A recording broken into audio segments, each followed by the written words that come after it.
already told you, they mainly originate from the other than forelimb bones, means different part of the body, skull say, vertebral column, thoracic vertebra, abdominal, means there will be sacrum, lumbar vertebra or the ribs, but their insertion will be at the scapula and the humerus. These are the muscles of extrinsic muscles, and the group of these muscles, they are also called as synsarcosis.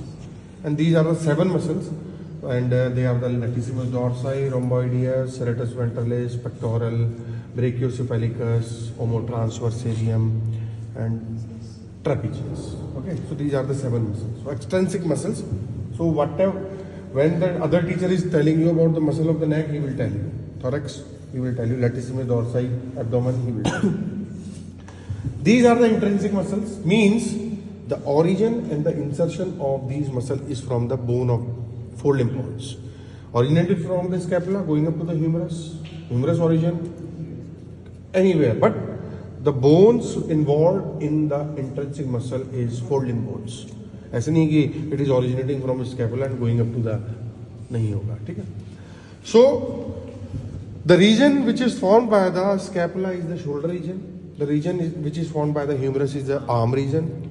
From the radius ulna is the forearm region, and rest region is the manus region.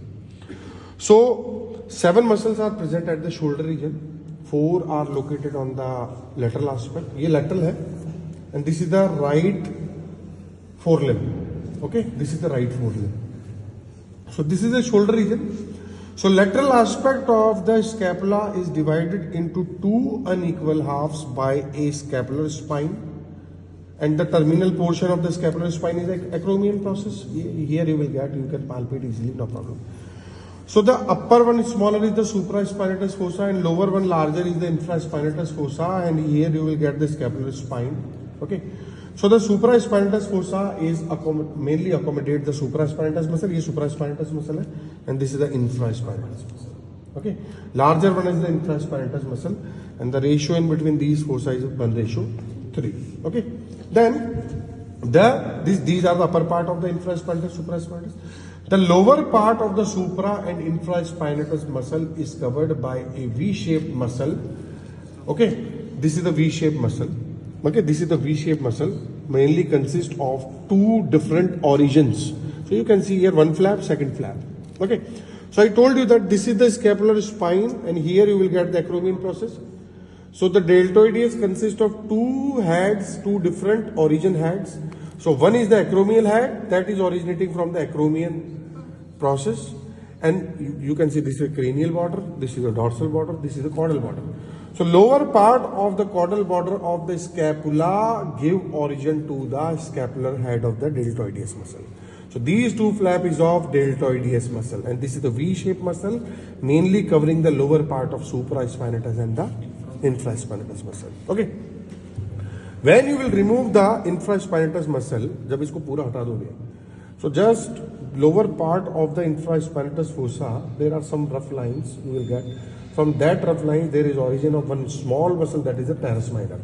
To reach the teres minor, you have to cut this completely. So that is not visible. Only I will show you the supraspinatus, infraspinatus, and V flap deltoideus muscle consist of 2 heads. Here also you can see here supraspinatus, infraspinatus, and this is not dissected here, but I will show you that you will get here there is a flap, this one. This is the V-shaped flap. We will dissect later on. This is the deltoideus. One is from the caudal border of the scapula. One is from the acromial head. Okay. Turn करो मुझे. दोनों ने turn कर दो. नाम दे. So 4 muscles at the lateral aspect.